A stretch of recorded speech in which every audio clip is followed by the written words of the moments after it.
Each morning, the fog rolls in from the Pacific, cloaking San Francisco's hills in a soft gray veil.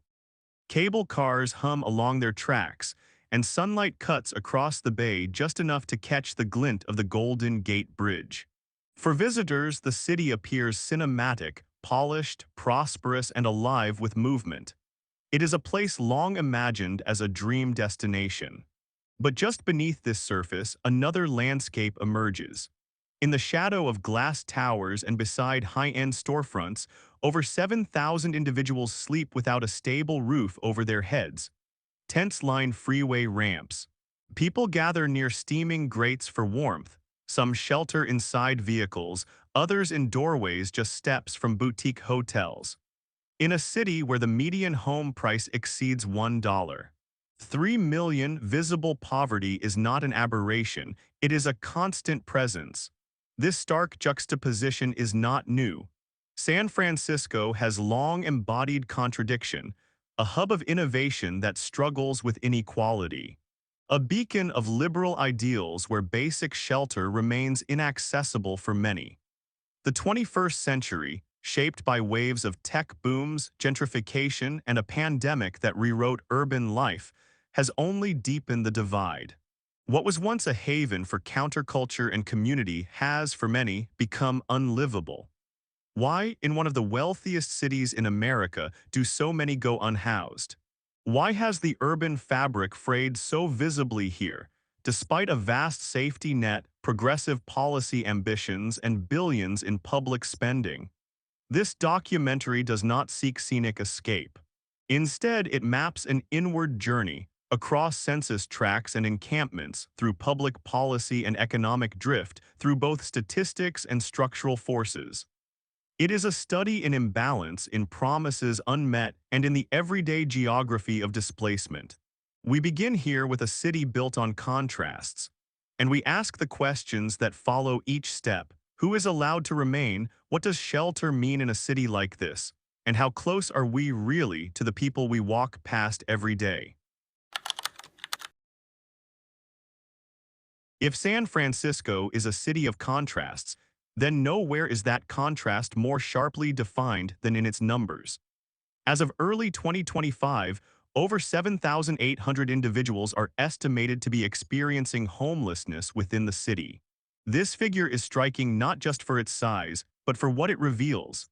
In a population of just over 800,000, San Francisco now reports one of the highest per capita rates of homelessness in the United States, surpassing both New York and Los Angeles. More than 60% of these individuals are unsheltered.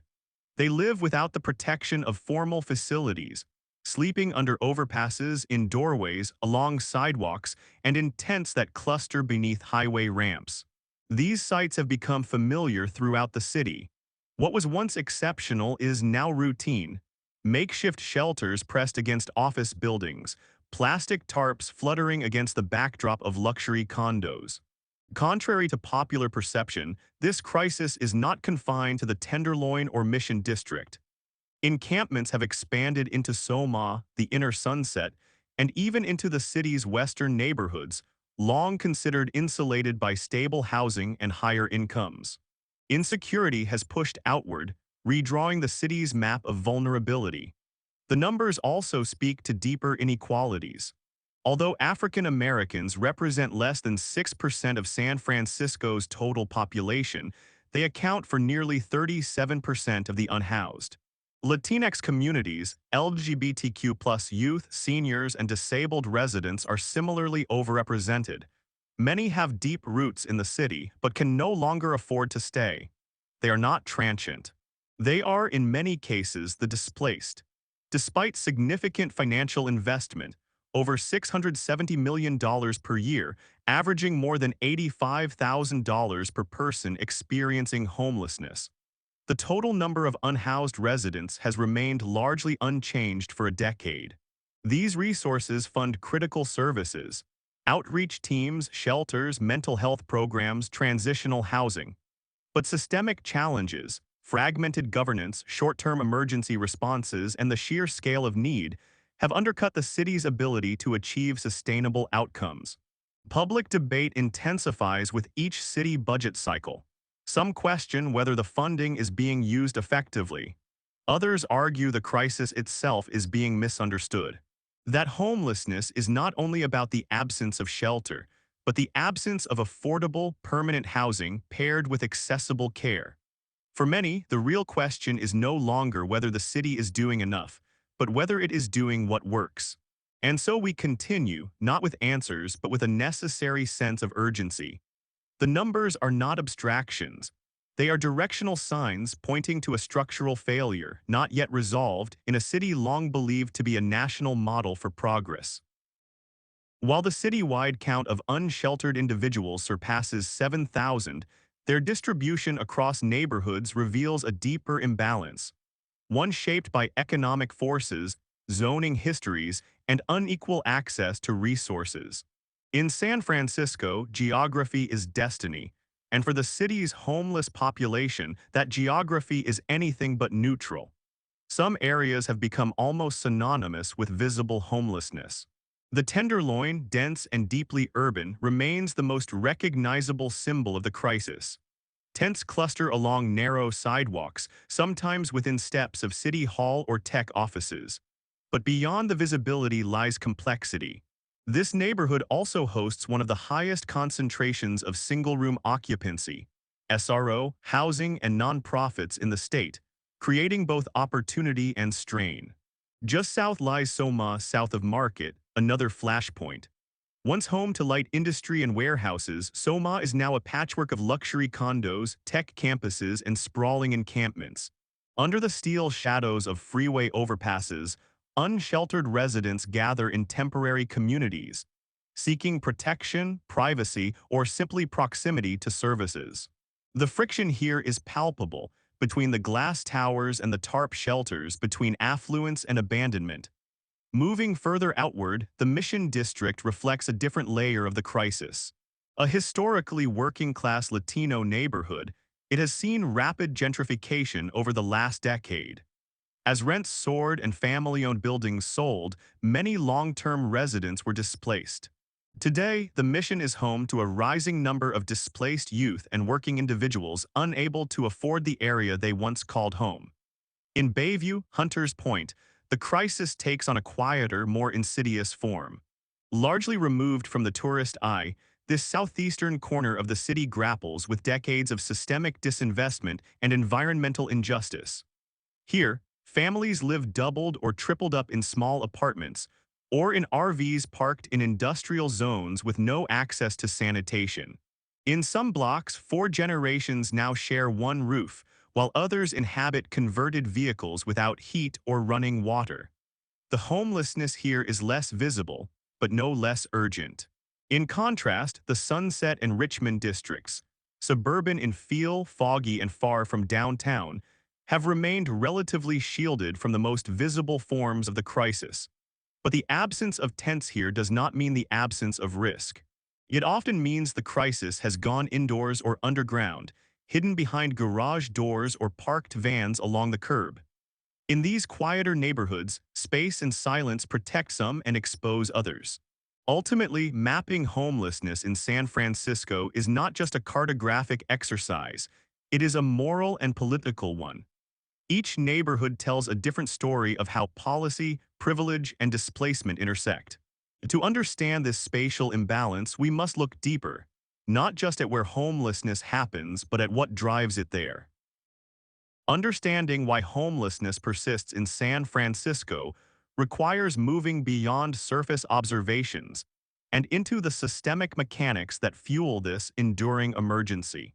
The city's crisis is not the result of a single failing, but rather a convergence of housing scarcity, economic inequality, and institutional inertia, each reinforcing the other in a self-perpetuating cycle.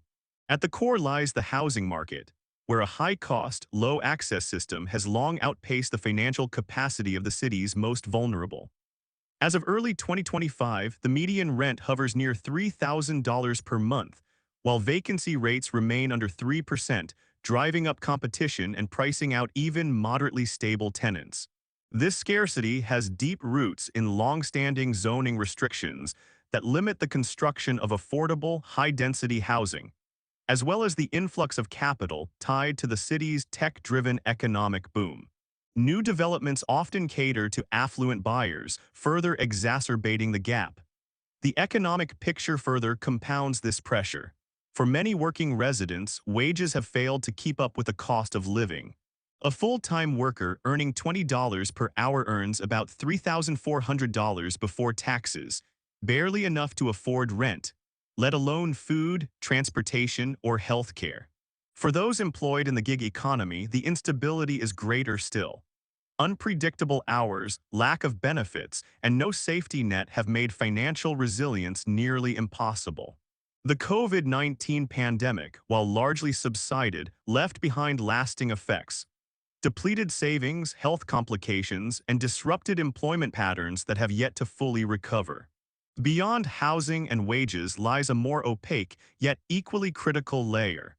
Systemic barriers that prevent vulnerable individuals from exiting homelessness once they enter it. Mental health challenges affect approximately 1 in 4 unhoused individuals in the city, yet access to sustained, affordable treatment is limited. Waitlists for public services can stretch for months, leaving emergency rooms and overstretched shelters as the only fallback options. Similarly, many who age out of foster care or re-enter society after incarceration face heightened risk. Without transitional housing, stable income, or supportive networks, they confront the world with few options. Their likelihood of becoming unhoused is significantly higher, yet targeted support systems remain fragmented and underfunded. Even those who manage to obtain housing vouchers face long bureaucratic delays and a lack of landlords willing to participate in assistance programs. The mismatch between policy timelines and real-life urgency often leaves individuals stranded, even when help is technically available. What emerges is a portrait of a city where homelessness is less a singular misfortune and more a structural outcome. Policy, economics, and institutional inertia combine to make exits rare and relapses common. Without coordinated systemic reform across housing, labor, healthcare, and administrative processes, the crisis is unlikely to recede. San Francisco has long invested heavily in addressing homelessness. With an annual budget exceeding $700 million, more per capita than any other major U.S. city, the commitment appears significant on paper. Yet despite decades of spending and dozens of strategic plans, the crisis has not only persisted but visibly intensified. Over the years, the city has launched an array of initiatives. Homeward Bound offers bus tickets to reconnect people with out-of-state family. Rising Up targets transitional-aged youth with job training and housing support. And navigation centers were designed as low-barrier alternatives to traditional shelters. At the state level, programs like Project Homekey, which converts motels into permanent housing, and Care Court, a controversial 2024 initiative mandating treatment for individuals with severe mental illness, aim to address root causes. In theory, these efforts form a comprehensive safety net. In practice, however, the system remains fragmented. Jurisdictional overlaps between city departments, county health services, and state agencies often lead to inconsistent implementation. For example, a housing voucher issued by one agency may be delayed for months due to backlog in another. Meanwhile, outreach workers clear tent encampments in the Tenderloin, only for the same individuals to reappear a few blocks away within days, still unhoused, still unsupported. Resistance from neighborhoods has also slowed progress. While many residents support addressing homelessness, proposed shelter sites or affordable housing developments frequently face opposition, particularly in wealthier districts. The city's 2023 push to fast-track shelter construction under emergency zoning met fierce legal challenges, delaying dozens of planned units. San Francisco's policy environment is thus defined as much by its contradictions as by its intentions. It is a city that funds housing, yet permits thousands to sleep on the street, that calls for compassion but often enforces displacement. While new efforts continue to emerge, there is growing recognition that coordination, not just commitment, must be the new political currency.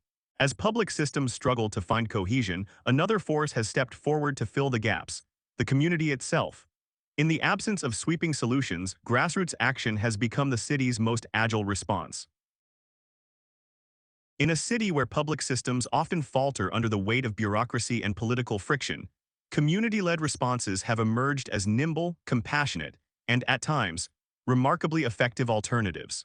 While government agencies coordinate multi-year initiatives and navigate interdepartmental silos, local nonprofits, volunteer groups, and citizen networks are responding in real time to the crisis unfolding on San Francisco's sidewalks.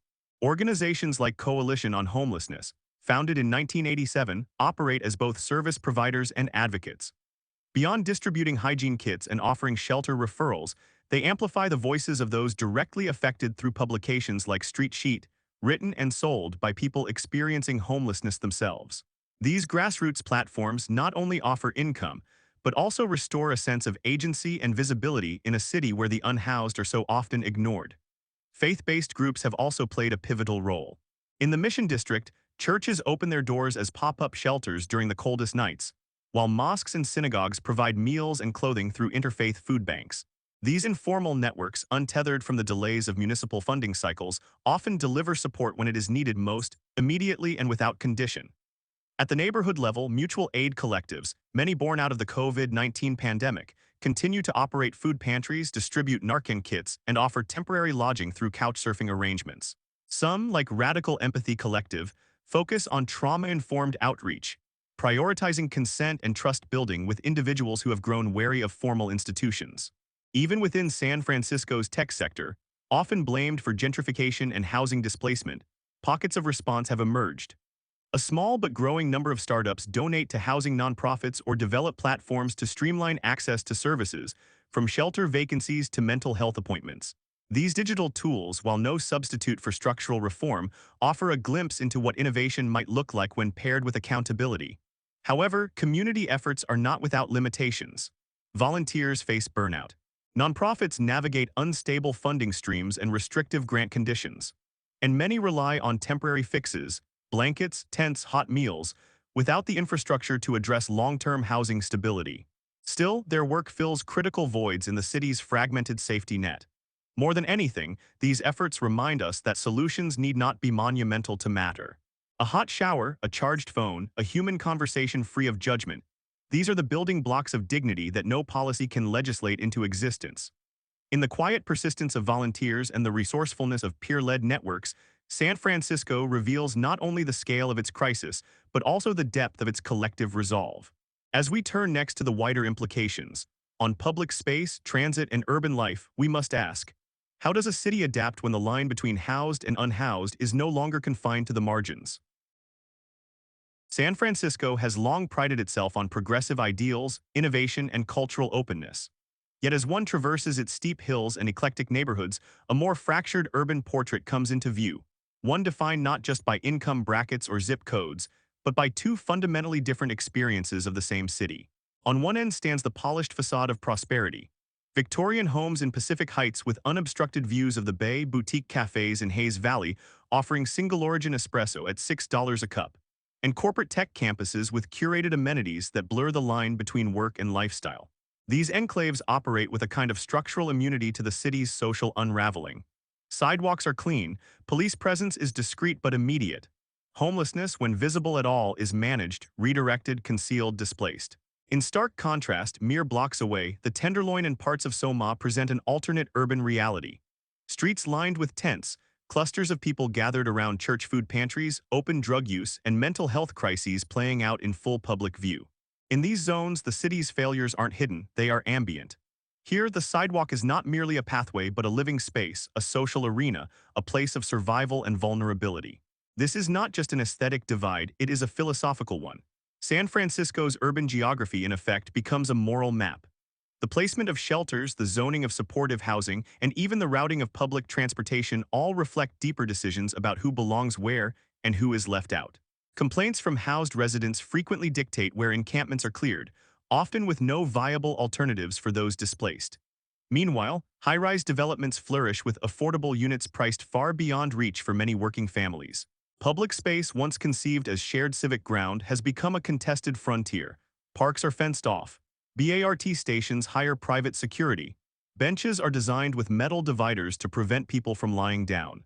San Francisco's urban form increasingly communicates who it is for and who it is not. This division is not inevitable. It is the result of years of policy choices, market forces, and social narratives that frame homelessness not as a collective failure but as an individual misfortune. And in doing so, it normalizes exclusion. When wealth and poverty coexist so visibly and yet remain so isolated from one another, empathy erodes. The unhoused become either invisible or vilified, while the housed retreat behind rent-gated security and curated neighborhoods. Yet there is still a city beneath the division, a common infrastructure, a shared history, a mutual vulnerability to disaster and change. The same fog rolls across all districts, the same earthquake faults run beneath every foundation. This shared fragility, though often forgotten, remains one of the few things truly held in common. As we move toward concluding this journey, it becomes clear. San Francisco is not simply facing a housing crisis, it is confronting a crisis of identity. Will it remain a city of walls or rediscover its ethos as a city of bridges? As San Francisco navigates the middle of the decade, it stands at a pivotal juncture.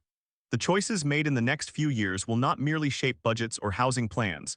They will define whether the city evolves into a more inclusive, resilient urban fabric or continues down a path of fragmentation and reactive policy. The expiration of pandemic-era protections, eviction moratoriums, rental assistance, and emergency housing subsidies has left thousands exposed to a harsher reality. Meanwhile, federal and state funding allocations remain uncertain, and local governments face difficult trade-offs between short-term interventions and long-term structural reforms. In this climate of urgency and constraint, the city must ask itself, what kind of future is it willing to build? Some possibilities offer promise. Pilot programs, such as the expansion of modular housing units on underutilized city-owned lots, show how design and efficiency can meet emergency shelter needs with dignity. Legalized safe parking zones and sanctioned encampments, though controversial, represent a shift toward harm reduction models rooted in realism rather than denial. Tiny home villages, backed by wraparound support services, offer a low-cost pathway to semi-permanence for those transitioning out of chronic homelessness. There is also growing momentum for systemic reform.